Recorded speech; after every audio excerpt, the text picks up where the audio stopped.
الذي أرسله بالحق بشيرا ونذيرا وداعيا إلى الله بإذنه وسراجا منيرا. وقد قال الله تبارك وتعالى في كلامه المجيد وفرقانه الحميد: أعوذ بالله من الشيطان الرجيم. بسم الله الرحمن الرحيم.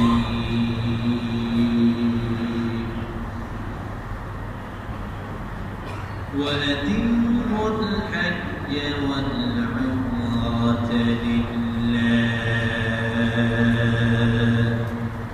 صدق الله مولانا.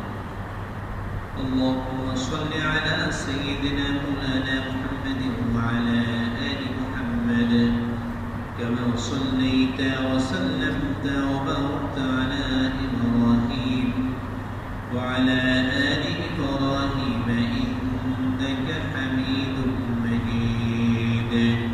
اللهم بارك على محمد وعلى آل محمد كما باركت على إبراهيم وعلى آل إبراهيم إنك حميد مجيد. بلغ العلا بكماله كشف الدجى بجماله حسنت جميع خصاله.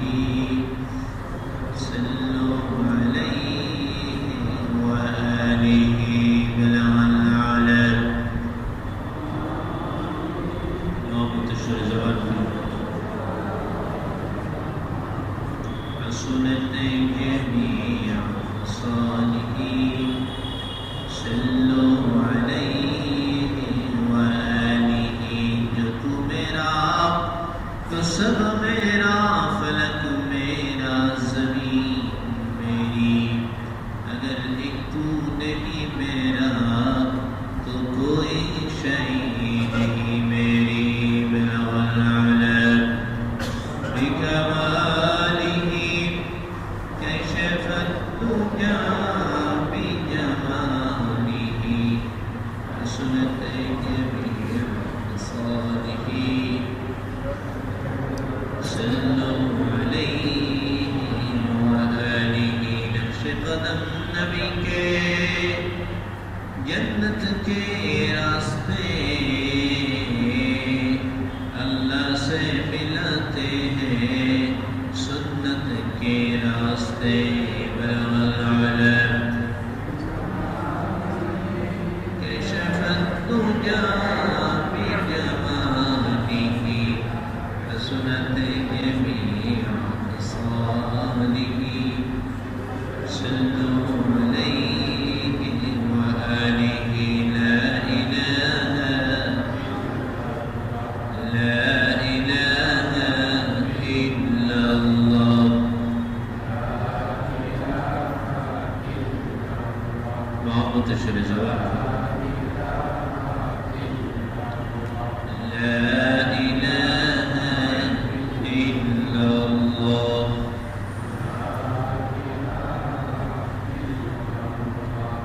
لا إله إلا الله. لا إله إلا الله. لا إله إلا الله. سبحان الله والحمد لله. سبحان الله والحمد لله. لا إله إلا الله. سبحان الله والحمد لله لا إله إلا الله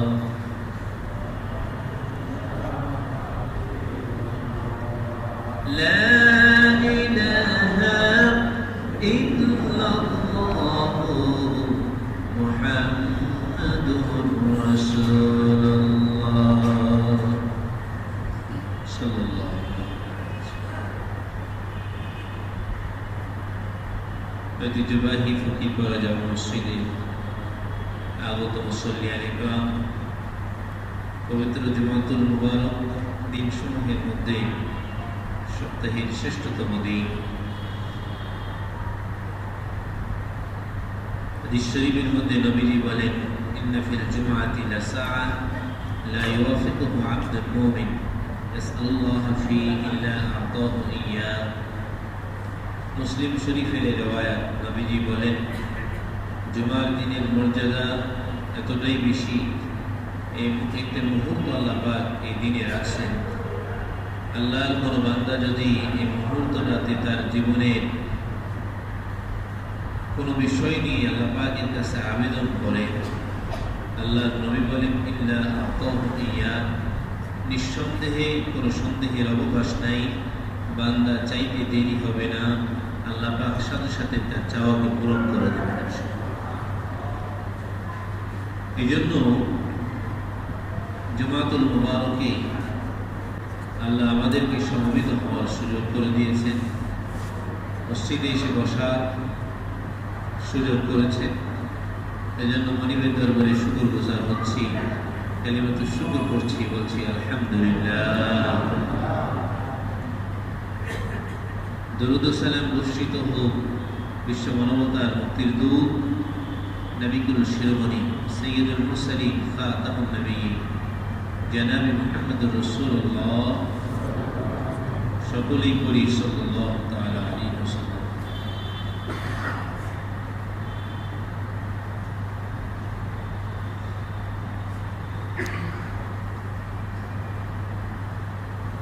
বিগত দুই জুমা থেকে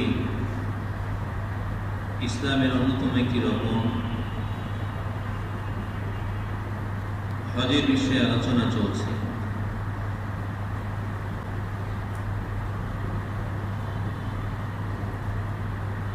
ইবাদত দুই প্রকার, ইবাদত কয় প্রকার বুঝে থাকলে বলেন। ইবাদত দুই প্রকার। আমরা যে কালেমা পড়ে মুসলমান হয়েছি এর ভিতরেও দুইটা অংশ আছে। একটা হলো লা ইলাহা ইল্লাল্লাহ মুহাম্মাদুর রাসূলুল্লাহ। ইবাদত দুই প্রকারের মধ্যে একটা হলো ইবাদতে মুসবাত, আর একটা হলো ইবাদতে মানফি।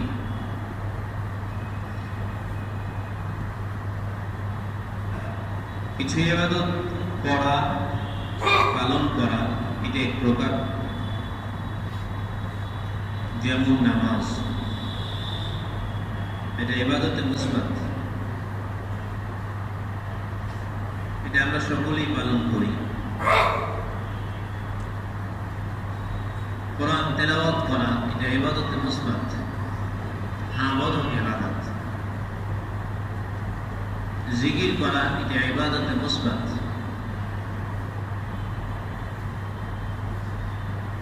রোজা রাখা, এটা ইবাদতে মুসবাত। যাকাত আদায় করা, এটা ইবাদতে মুসবাত। তাহাজ্জুদের নামাজ আদায় করা, এটা ইবাদতে মুসবাত। ইশরাক আওয়াবিন চাষ আদায় করা, এটা ইবাদতে মুসবাত। দাড়ি রাখা, এটা ইবাদতে মুসবাত। দান সদকা করা, এটা ইবাদতে মুসবাত। ভালো কাজগুলো আদায় করা, এটা ইবাদতের একটা প্রকার। এটা মুসলমানরা আলহামদুলিল্লাহ আমরা সকলেই এই ইবাদত পালন করি। কিন্তু এর পাশাপাশি আরেকটা অংশ আছে যেটাকে ইবাদতে মানফি বলে, না বোধক ইবাদত। এটা সম্পর্কে আমাদের গুরুত্ব কম। এটা আমরা জানি, অনেকে পালন করি না।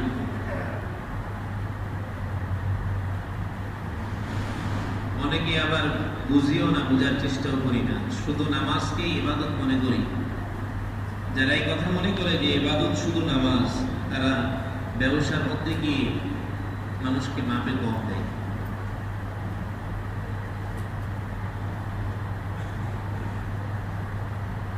৳৫,০০০ লাভ করার জন্য ২-৪টা মিথ্যা কথা বলা লাগলে সেটাও বলে।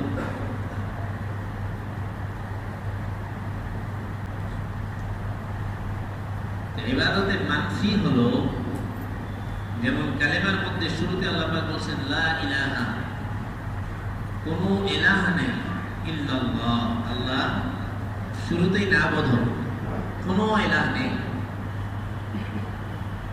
ইবাদতের মধ্যে হা বোধক এবং না বোধক ইবাদত আছে। না বোধক ইবাদত যেমন সুদ থেকে বেঁচে থাকে। অনেকে মনে করে সুদ থেকে বেঁচে থাকলে এটা অনেক বড় ইবাদত। ঘুষ থেকে বেঁচে থাকা এটা অনেক বড় ইবাদত। এটাকে আমাদের সমাজে অনেকে ইবাদত মনেই করে না। মিথ্যা বলার থেকে বেঁচে থাকা এটা অনেক বড় ইবাদত। চোখের জিনার থেকে বেঁচে থাকা এটা অনেক বড় ইবাদত। মানুষের গীবত করার থেকে বেঁচে থাকা এটা অনেক বড় ইবাদত।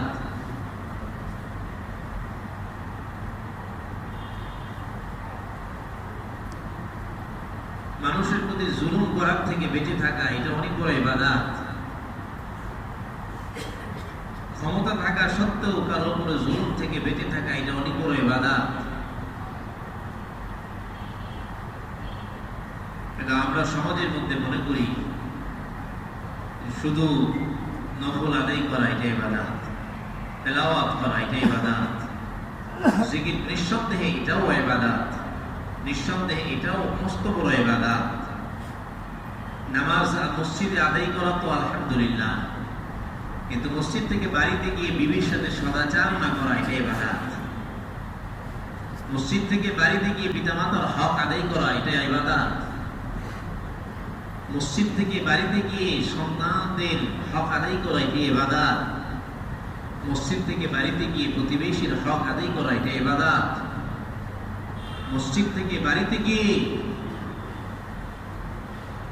নিজের ভাই, ব্রাদার, চাচাতো ভাই, খালাতো ভাই, মামাতো ভাই, ফুফাতো ভাই, এদের সাথে সম্পর্ক কায়েম স্থাপন করে রাখা এটা ইবাদত, অনেকগুলো ইবাদত।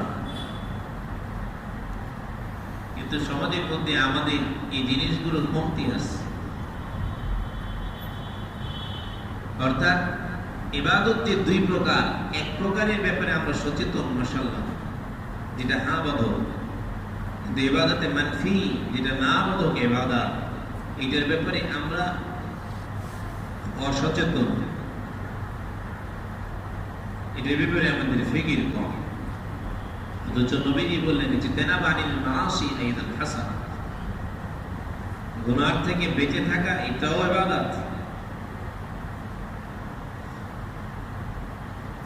এজন্য আল্লাহ রাব্বুল আলামিন আমাদেরকে দোনো পক্ষের ইবাদত করার তৌফিক দান করেন। সকলে মিলে আল্লাহুম্মা আমিন। আমি কি বুঝাতে পেরেছি আপনাদের? আসুন এবার হজের বিষয়ে আসি। কোরআনুল কারীমের মধ্যে আল্লাহ রাব্বুল আলামিন অসংখ্য জায়গায় হজের ফাজাইল আলোচনা করেছেন। হাদিস শরীফের মধ্যে, মুসলিমের রওয়ায়াতের মধ্যে নবীজি বলেছেন তাবিউ বাইনাল হজ্জি ওয়াল উমরা ফাইন্নাহুমা ইয়ানফিয়ানি আল ফাকর ওয়াল যুনুব। আল হজ্জুল মাবরুর লাইসা লাহু জাযাউন ইল্লা আল জান্নাহ। মুসলিম শরীফের রওয়ায়াত। আল্লাহর নবী বলেন তোমরা ধারাবাহিক হজ এবং উমরা করতে থাকো। কেন? فإنهما ينفيان عن الفقر والذنوب। ধারাবাহিক হজ এবং উমরা যত করবা, আল্লাহ রাব্বুল আলামিন হজের যে খরচগুলো হলো, হজ করার জন্য যে ধন সম্পদ উপার্জন করলাম, খরচ করলাম, আল্লাহ রাব্বুল আলামিন এই খরচের বদৌলতে তোমার গুনাহ খাতাগুলোকে মাফ করে দেবে। আর তোমার টাকা পয়সা যে খরচ হলো এর বদৌলতে আল্লাহ রাব্বুল আলামিন তোমার রিজিকের ভিতরে বারাকাত দ্বারা পরিপূর্ণ করে দেবে। ওয়াল হজ্জুল মাবরুর, হজ্জে মাবরুর লাইসা লাহু জাযাউন ইল্লাল জান্নাহ। হজ্জে মাবরুর হলো যার সওয়াব একমাত্র জান্নাত ছাড়া দ্বিতীয় কিছু নেই। আমি আপনি হজ করলাম, হজের ভিতরেও দুইটা কিসিম, হজের ভিতরেও দুইটা মূল্য। এক হলো এখান থেকে আমরা নিয়তে বের হয়ে ঢাকা থেকে নিয়ত করে গেলাম, আমরা করার একটা বিধান, 8 তারিখ থেকে নিয়ে বাকি 12 তারিখ পর্যন্ত আরো একটা হজের বিধান। এরপরে এখান থেকে যাওয়ার পরে মক্কাতুল মুকাররমায় গেলাম, খানায় কাবায় গেলাম, হজ করলাম, তাওয়াফ করলাম, জিয়ারত করলাম। হজের কার্যক্রম শুরু হলো মিনা, মুজদালিফা, আরাফা, জামারাত, কুরবানি, এই সব কিছুই করলাম। এটা একটা হজের ফরজিয়াত আদায় হলো। কাবাতুল্লাহর মাঝে চক্কর দেওয়ার সওয়াব আল্লাহ রাব্বুল আলামিন দান করলেন। মুজদালিফায় অবস্থান করার সওয়াব আল্লাহ দান করলেন। মিনায় অবস্থান করার সওয়াব আল্লাহ দান করলেন। আরাফার ময়দানে অবস্থান করা, নবীজি বললেন আল হজ্জু আরাফা, আরাফাই হলো হজ। আরাফার ময়দানে অবস্থান না করলে তাকে হাজী বলা যাবে না। আল্লাহর নবী বলেন আরাফার দিনে আল্লাহ রাব্বুল আলামিন আল্লাহর বান্দাদের জন্য এমন ব্যবস্থাপনা করে রেখেছে। নবীজি বলেন আল্লাহ পাক ঘোষণা দেন, বান্দারে গুনাহ করতে করতে আসমান জমিন পর্যন্ত ভরে দাও আরাফার দিনে, আর আমি আল্লাহর কাছে একবার চাও, আমি আল্লাহ রাব্বুল আলামিন আরাফার দিনকে কেন্দ্র করে তোমার সমগ্র জীবনের গুনাহ খাতাগুলোকে মাফ করে মাসুম বানায় দেব। এলো আরাফার দিনের ফজিলত, অসংখ্য ফজিলত আছে। আমি হাজিরি দিলাম, নামাজ আদায় করলাম, 2 রাকাত নামাজ, 2 লক্ষ রাকাত নামাজ এর সমপরিমাণ। একবার আল্লাহ বলা 1 লক্ষ বার পরিমাণ আল্লাহ বলার সওয়াব আল্লাহ পাক দান করবে। আমি কাবাতুল্লাহ তাওয়াফ করার সওয়াব আল্লাহ পাক দান করবেন। এতগুলো কার্যক্রম করলাম, আল্লাহ পাক দান করবে। কিন্তু হজের আরেকটা বাতিনি বিষয় আছে, শুধুমাত্র কাবার জিয়ারতকে হজ বলে না, শুধুমাত্র মুজদালিফার জিয়ারতকে হজ বলে না, শুধুমাত্র মিনার জিয়ারতকে হজ বলে না, আরাফার ময়দানে উপস্থিতিকে হজ বলে না। হজ আরেকটা প্রকার হলো কাবার মালিকের সাথেও আমার আপনার যেন জিয়ারত হয়ে যায়, আমরা সে তৌফিক দান করে দেয়।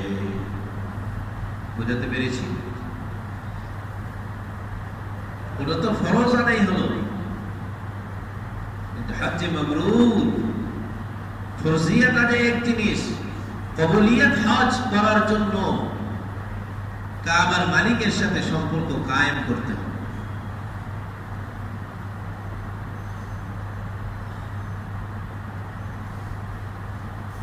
কাবার মালিকের সাথে যদি সম্পর্ক কায়েম না হয়, একটা নয়, হাজার হাজার হজ করে আসলাম, কিন্তু কবুল হজ আল্লাহ রাব্বুল আলামিনের দরবারে কবুল হবে না। এজন্য কাবার মালিকের সাথে ওমর ইবনুল খাত্তাব রাদিয়াল্লাহু তাআলা বলে, খানায় কাবায় এসেছো, 1 রাকাত নামাজ যেমন লক্ষাধিক নামাজের সওয়াব আল্লাহ পাক দান করবে, এমন একবার চোখের গুনাহ করলেও তার বিপরীতটা বুঝে শুনে গুনাহ করো। আমরা যারা যাই, ওইখানে যাওয়ার পরেও চোখের হেফাজত করা চাই, ওইখানে যাওয়ার পরেও দিলের হেফাজত করা চাই। কাবাতুল্লাহ, হজ্জে বাইতুল্লাহ গেলাম, ওইখানে গিয়ে যদি আমি চোখ দ্বারা বেহায়াপনা করি, জবান দ্বারা মিথ্যা বলি, গীবত করি, শিকায়াত করি, আমার ওই অভ্যাস থেকে যাবে। আমি হাজি হয়ে তো দেশে আসতে পারবো, কিন্তু দেশে আসার পরেও আমার যেহেতু সম্মানিত জায়গার মধ্যে আমি আমার চোখকে হেফাজত করতে পারি নাই, ইজ্জতওয়ালা জায়গার মধ্যে আমি আমার জবানকে লাগাম টেনে ধরতে পারি নাই, ইজ্জতওয়ালা জায়গার মধ্যে আমি আমার দিলের হেফাজত করতে পারি নাই, ইজ্জতওয়ালা জায়গার মধ্যে আমি মানুষের ইজ্জতের রক্ষা করতে পারি নাই, ইজ্জতওয়ালা জায়গার মধ্যে নিজেকে নিয়ন্ত্রণ করতে পারে নাই। এখন হজ থেকে ফেরার পরে দেশে আসার পরে আল্লাহর কাবা ঘরের জিয়ারত করছে, মদিনায় নবীজির রওজা জিয়ারত করে আসার পরেও এখানে বেগারা নারীদের দিকে তাকানোর অভ্যাস তার ছুটে নাই, জবান থেকে মিথ্যা কথা ছুটে নাই, অন্তর থেকে মুনাফিকি ছুটে নাই। বিভিন্ন ভাবে যেহেতু এখানে সেই তওবা ইস্তেগফার করে ছাড়াতে পারে নাই, এখন হাজি হয়ে গেছে, কিন্তু এখন পর্যন্ত তার সে বড় আদতগুলো ছুটে যায় নাই। কেন? হজ করেছে, বাইতুল্লাহর জিয়ারত করেছে, মুজদালিফার জিয়ারত করেছে, মিনার জিয়ারত করেছে, আরাফার জিয়ারত করেছে, আরাফার মালিকের সাথে জিয়ারত করেনি। মুজদালিফার মালিকের সাথে জিয়ারত করে নাই। মুজদালিফার মালিকের সাথে জিয়ারত করার ইচ্ছা থাকলে এখান থেকে কারো টাকা আত্মসাৎ করে হজে যেত না, আত্মীয়তার সম্পর্ক ছিন্ন করে হজে যেত না, বাবা মার সাথে খারাপ আচরণ করে হজে যেত না, হারাম উপার্জন করে হজে যেত না। যদি কাবার মালিকের সাথে সম্পর্ক কায়েম করে যেতে চাইতো, তবে সব ঝাই ঝামেলা মিটায়া তওবা ইস্তেগফার করে যেত। হজ শুধুমাত্র জিয়ারতের নাম হজ নয়, কাবার তওয়াফ করার নামই হজ নয়, মুজদালিফার জিয়ারতের নামই হজ নয়, আরাফায় অবস্থানের নামই হজ নয়। হজ করার জন্য হজের ফজিলত কার্যক্রম ওলামায়ে দ্বীনের থেকে বোঝা দরকার, আগের থেকে প্র্যাকটিস হওয়া দরকার, কাবার মালিকের সাথে সম্পর্ক কায়েম করে দেওয়া দরকার। আল্লাহর এক ওলি তওয়াফ করতে করতে ঘুমায় গেছে, স্বপ্নে দেখেন দুইজন ফেরেশতা পারস্পরিক আলোচনা করতেছে।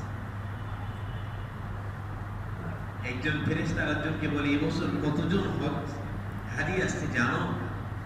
বলে 3 লক্ষ মতো আসছে। 3 লক্ষ? হ্যাঁ।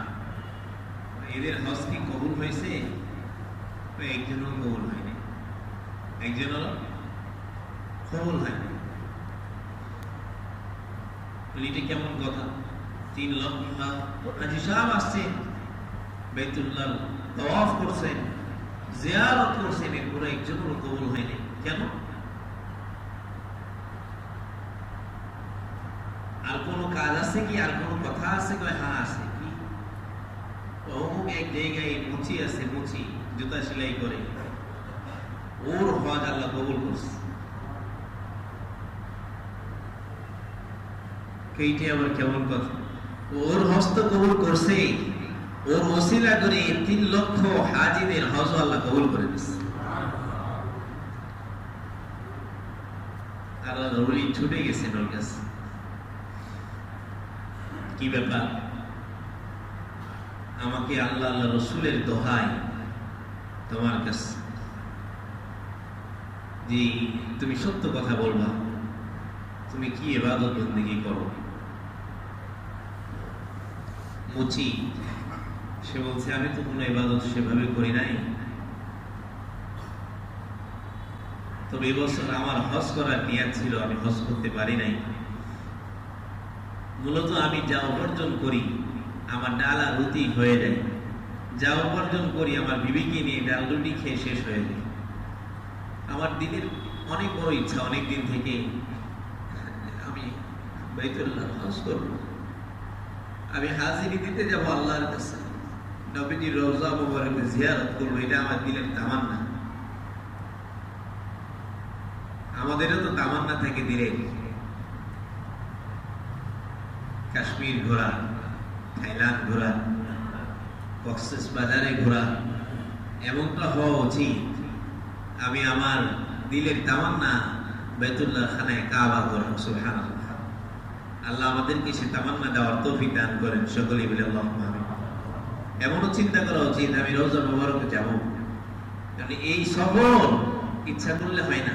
আল্লাহ পাক যখন ইব্রাহিম খলিলুল্লাহকে বললেন, নাস বিল হজ, যে খলিলুল্লাহ আপনি ঘোষণা করে দিন মানুষের সামনে, হজের ঘোষণা করেন। ইব্রাহিম খলিলুল্লাহ বললেন, আল্লাহ ঘোষণা কার কাছে করব, কেউ তো নাই, নিরিবিলি মানুষ। আল্লাহ রাব্বুল আলামিন বললেন, খলিলুল্লাহ ঘোষণা করার দায়িত্ব তোমার, তুমি আহ্বান করে দিবা কিয়ামত পর্যন্ত আমার উম্মতের মাঝে আমার বান্দাদের জন্য হজের জন্য যাওয়া এবং সেইখানে পৌঁছে দেওয়ার দায়িত্ব আমি আল্লাহ রাব্বুল আলামিন নিয়ে নিছি।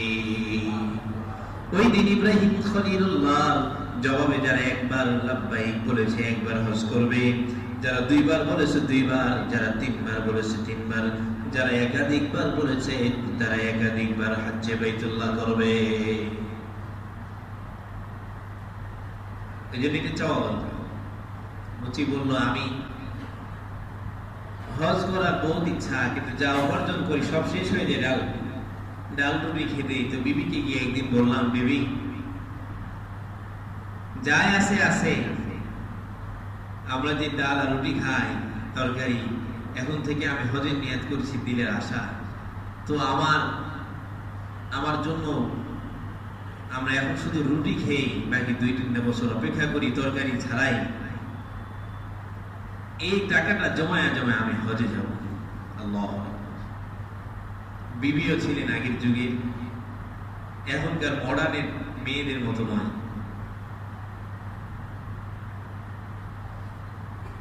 তো বলে ঠিক আছে, এই টাকা জমাতে প্রায় হজের সময় হয়ে গেছে, 3 বছর পরে টাকা জমা গেছে, হজে যাবেন নিয়ত করছে। একদিন প্রতিবেশীর পাশে গোস্ত রান্না হয়েছে, প্রচন্ড গোস্তের সুঘ্রাণ আসছে। তো মুচি বলল, বিবি অনেকদিন যাবত রুটি খালি খেয়েছি, তরকারি তো পাই নাই, আজকে একটু যাও গিয়ে তরকারি আমার জন্য একটু নিয়ে আস প্রতিবেশীর কাছে, আজকে রুটি দিয়ে তরকারি খেতে চাই।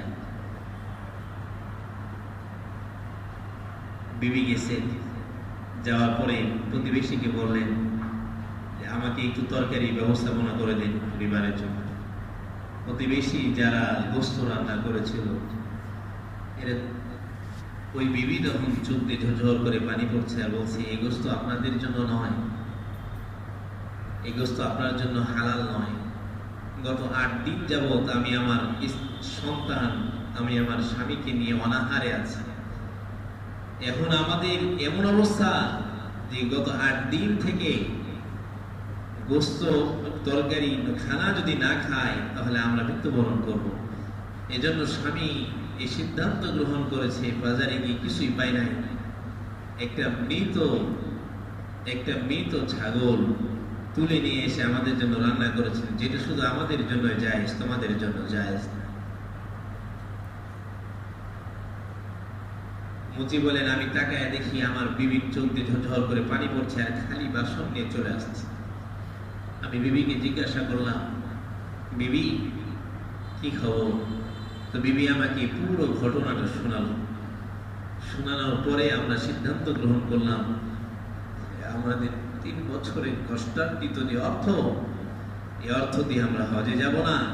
আমার প্রতিবেশী যে আছে, আমরা এই হজের টাকা তাকে দিয়ে দিলাম আর তাকে বললাম, এটা দিয়ে তোমরা তোমাদের প্রয়োজনীয় সামগ্রী যা কিছু প্রয়োজন কিনবা আর ব্যবসা বাণিজ্যের জন্য ব্যবস্থা করে তোমাদের জীবিকা নির্বাহ করবা। এই জন্য আমরা হজে যাই নাই, আমাদের হজের টাকা প্রতিবেশীকে দিয়ে দিছি। বলেন এতে কি হয়েছে? আল্লাহর ওলি বলেন, শোনো, তুমি এই টাকা দিয়ে প্রতিবেশীর হক আদায় করেছো, কিন্তু তোমার বদৌলতে আল্লাহ পাক এবছরের হাজিদের হজকে আল্লাহ পাক কবুল করে নিয়েছে। একটা কথা বলি,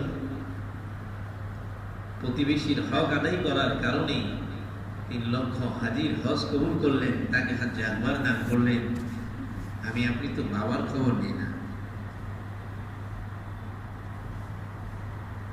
আপনি তো মায়ের খবর নেই না,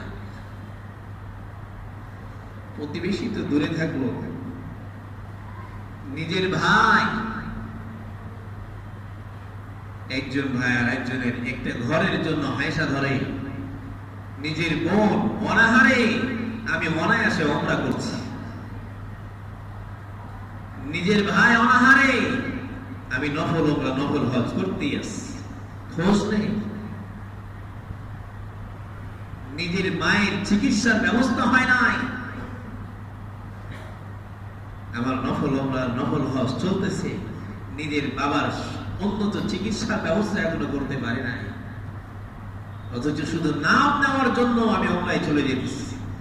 আর একজনের হক মেরে, আর একজনের টাকা আত্মসাৎ করে, চাই সেটা নিজের হোক পরের হোক, এরপরে ওমরায় চলে যেতেছি। এটা কিভাবে সম্ভব? সম্মানিত মুসলিম, যে কথাগুলি বললাম,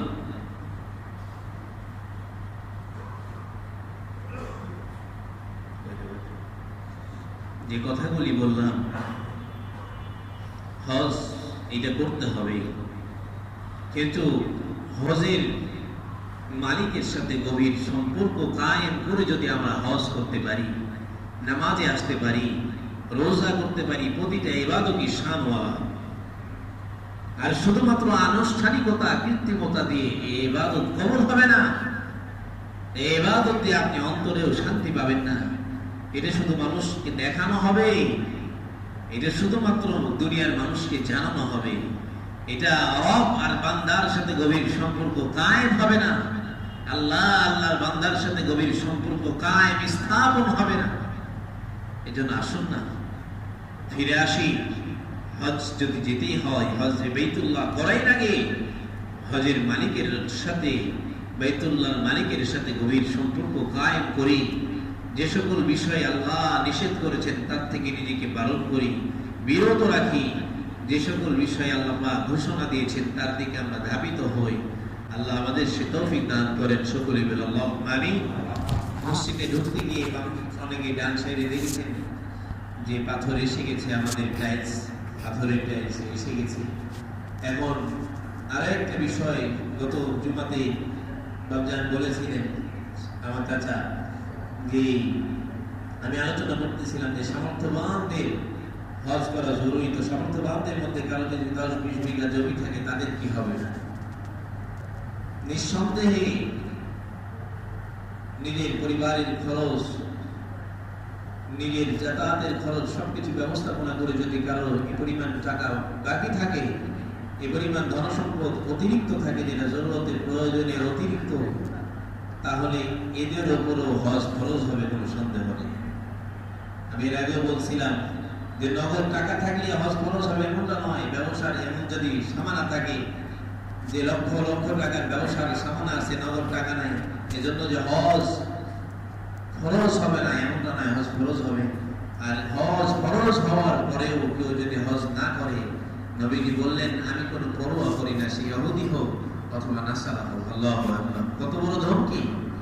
এজন্য যাদের হজ খরচ হয়ে গেছে, আমরা অবশ্যই ফিকির করব দ্রুততার সাথে হজ কমপ্লিট করা। আর হজ কমপ্লিট করার আগে কোন ওলামায়ে দ্বীন, কোন ভালো সাচ্চা আলেমে দ্বীনের সাথে, যারা শরীয়তের বিধিবিধান সম্পর্কে অবগত, যেমন ডাক্তারের চিকিৎসার জন্য সর্বোচ্চ মানের ডাক্তারকে আমরা নির্বাচন করি, ওলামাদের মধ্যে থেকেও যারা সর্বোচ্চ মানের ওলামা, এদের সাথে সম্পর্ক কায়েম করে, এদের সাথে বাস্তবায়ন করে এরপরে হজে যাব। হজের ট্রেনিং গুলো তাদের সাথে আগে দিয়ে নেবো ইনশাআল্লাহ, তাদের সাথে মাসলাগুলো জেনে নেবো। এরপরে যদি হজ করি ইনশাআল্লাহ তাআলা আমার হজ হবে। আর যদি এদের সাথে হজ না করে এইভাবে নিজের মতো করে গেলে আমার আসলাম, তো আমার শুধু ডিউটি পালন করাই হবে, আল্লাহর সাথে গভীর সম্পর্ক কায়েম হবে না। আল্লাহ পাক আমাদের সে তৌফিক দান করে। মসজিদের কাজ শুরু হচ্ছে, আপনাদের কাছে আবেদন চলছে ধারাবাহিক। এই টাইলস করতে অনেক খরচ হবে, তো আল্লাহর বান্দাদের কাছে আবেদন, আল্লাহ রাব্বুল আলামিন যেন তার বান্দাদের দিলকে যেন আল্লাহ পাক খুলে দেন। এবং আমাদের এই টাইলসের যে খরচ, অসংখ্য খরচ আছে, অনেক বেশি খরচ, যেটা যারা ইতিপূর্বে নাম লিখে আছি আমরা দ্রুত যোগাযোগের সাথে পরিশোধ করে দেব। আর যারা নাম লিখাইনি, আল্লাহর হস্তে মসজিদের এই জরুরিয়াতের কাজের ক্ষেত্রে আল্লাহ পাক যেন আমাদের দান সদকাকে কবুল করেন। সকলে বলে আল্লাহুম্মা আমিন। আল্লাহ পাক আমাদের এই দান সদকাকে কবুল আর মঞ্জুর করে মসজিদের জরুরতকে আল্লাহ পাক তার বান্দাদের প্রয়োজনের দ্বারা যেন পুরা করে দেন। সকলে বলে আল্লাহুম্মা আমিন। وآخر دعوانا الحمد لله رب العالمين صلى الله تعالى على النبي الأمي الكريم السلام عليكم ورحمة الله وبركاته الحمد لله رب العالمين ربنا ظلمنا أنفسنا وإن لم تغفر لنا وترحمنا لنكونن من الخاسرين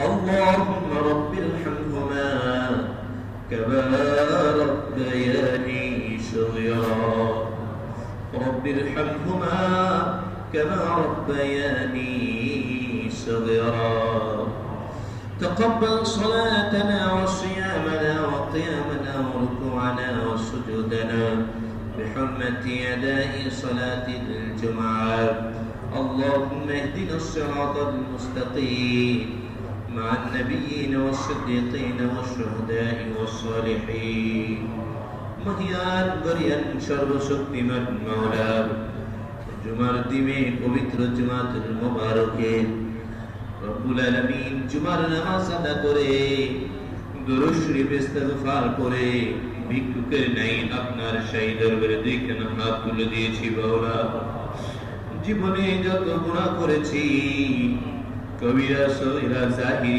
বাতিনি প্রকাশ্যে অপ্রকাশ্যে রাতের আধার দুয়া করে গুনাহ করেছি আয় আল্লাহ তাআলা দিবালোকেও গুনাহ করেছি মাওলা গুনাহে জর্জরিত জীবন আয় আল্লাহ তাআলা দয়া করে মাফ করে तमाम জীবনের গুনাহ খাতাগুলোকে maaf করে মাসুম বানিয়ে দিন মাওলা গুনাহ করতে করতে অন্তর কালো হয়ে গেছে শক্ত হয়ে গেছে দ্বীনি কথাবার্তাগুলো আর ভালো লাগে না কোরআনুল কারীমের তেলাওয়াত আর আমাদের অন্তরের ভিতরে প্রবেশ করে না নামাজের ভিতরে মন বসে না দ্বীনি বিষয়গুলোর ক্ষেত্রে অমনোযোগিতা দিন দিন বেড়ে চলেছে জাহান্নামের যাওয়ার প্রতিযোগিতা চালু হয়ে গেছে আয় আল্লাহ তাআলা দুনিয়া নিয়ে ব্যস্ত হয়ে পড়েছি মাওলা বাড়ি গাড়ি আর নারী যেন আমাদের জীবনের একমাত্র কেবলমাত্র লক্ষ্য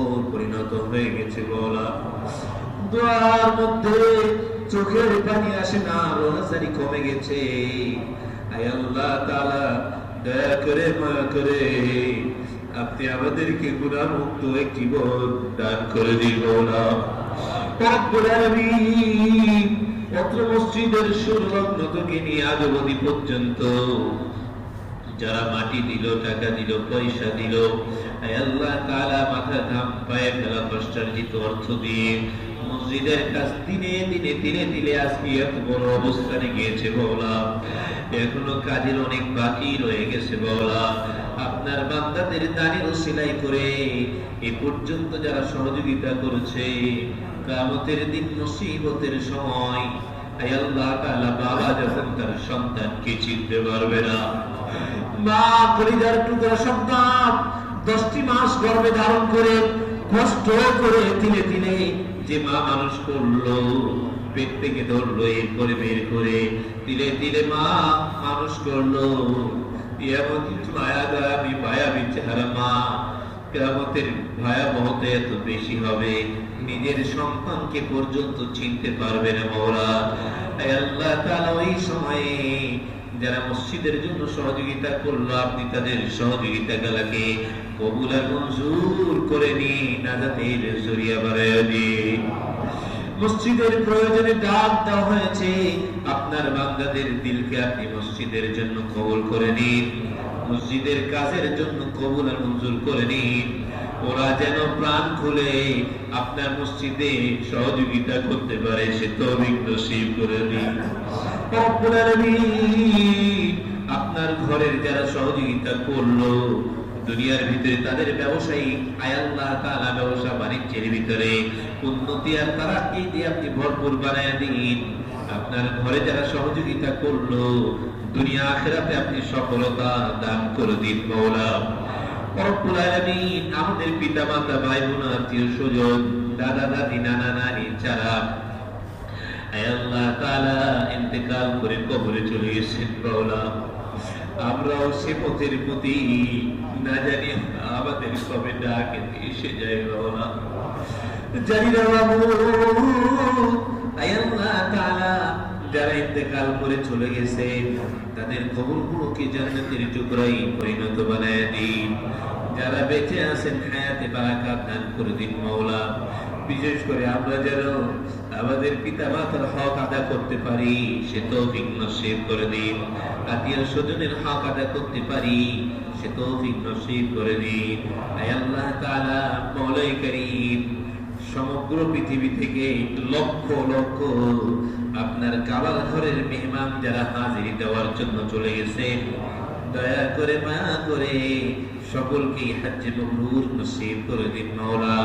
তাদের ওসিলা করে সমগ্র পৃথিবী জুড়ে আয় আল্লাহ তাআলা মুসলমানদের উপর আপনি খাস রহমত বর্ষণ করে দিন। বিশেষ করে ফিলিস্তিন মুসলমানদের হেফাজত করে, ফিলিস্তিন মুসলমানদেরকে আপনি হেফাজত করেন। আয় আল্লাহ তাআলা এই শান্তিময় পৃথিবীর ভিতরে এমন একটা গলি এমন একটা শহর আছে দীর্ঘ 8 মাস যাবৎ বোমার আঘাতে জর্জরিত, গুলির আঘাতে জর্জরিত বলা, ছোট ছোট বাচ্চাগুলো বোমার আঘাতে ছিন্ন বিচ্ছিন্ন হয়ে যাইতেছে। আল্লাহ যারা আপনাকে মানে না তারা আজকে হুঙ্কার দিচ্ছে, কোথায় আল্লাহ, কোথায় তোমাদের রব? তোমাদের রব যদি শক্তিশালী হয়ে থাকে তবে দেখে দাও, ডাকো। আল্লাহ আমরা জানি আপনি আছেন। আল্লাহ আপনার কাছে আবেদন মাওলা, ফেরাউন হামানদের যেভাবে আপনি ধ্বংস করে দিয়েছে, মাটির সাথে মিশাইয়া দিয়া পৃথিবীর মানুষকে কিয়ামত পর্যন্ত যেভাবে দেখায় দিয়েছে, ইসরায়েলের এই বস্তিটাকে আপনি ধ্বংস করে দিয়েছেন। আপনার আসমানি গজব দিয়ে মানচিত্র থেকে উঠায় দিন মাওলা। আল্লাহ বেশক আমরা গুনাহগার, আপনারই তো বান্দা। আমরা ইবাদত দ্বারা আপনাকে প্রভাবিত করতে পারবো না, রাজি করতে পারবো না। আমাদের সেজদা এমন নয় যাদের আপনি রাজি হবেন। আল্লাহ আমরা জবানে শিখ দিচ্ছি আপনি আমাদের রব, আমাদেরই একটা মুক্তি মাওলা। নবীজি বলেছেন আল মুমিনু কারাজুলিন ওয়াহিদ, মুসলমানদের একটা যেন বডি, এখন কেউ মার খাবে আমরা শান্তিতে থাকবো এমন বলতে পারে না মাওলা। ফিলিস্তিন মুসলমানদের স্বাধীনতা দিয়া দিন, ইসরায়েল অভিশপ্ত ইহুদিবাদীকে আপনি ধ্বংস করে দিন। আল্লাহ তাদের ক্ষমতাকে খর্ব বানায়া দিন। আল্লাহ আমাদের দোয়া করা ছাড়া কিছুই নেই মাওলা। আল্লাহ আপনি আমাদের মোনাজাতকে কবুল আর মঞ্জুর করে এই হজের ওসিলা করে আপনার বান্দাদেরকে আপনি স্বাধীনতা দিয়া দিন, শান্তিময় বস্তি বানায়া দিন। পৃথিবীর অন্যান্য রাষ্ট্রগুলোতে মুসলমানদেরকে শান্তিতে বসবাস করার তৌফিক দান করে। আল্লাহ তাআলা আমরা যারা হাত তুলেছি আমাদের দোয়াকে কবুল আর মঞ্জুর করে আমাদেরকে দ্বীনওয়ালা বানায়া দিন, আমাদেরকে ঈমানওয়ালা বানায়া দিন, সচ্চা আপনার ওলি বানায়া দিন। আপনার মুহাব্বত আর মারিফত আমাদেরকে দান করে, নামাজের ভিতরে একগ্রতা দান করে, হজের ভিতরে একগ্রতা দান করে। হে আল্লাহ নবীজির তফাইলে দোয়াকে কবুল আর মঞ্জুর করে। সুবহান রাব্বিকা রাব্বিল ইজ্জাতি আম্মা ইয়াসিফুন ওয়া সালামুন আলাল মুরসালিন ওয়ালহামদুলিল্লাহি রাব্বিল আলামিন।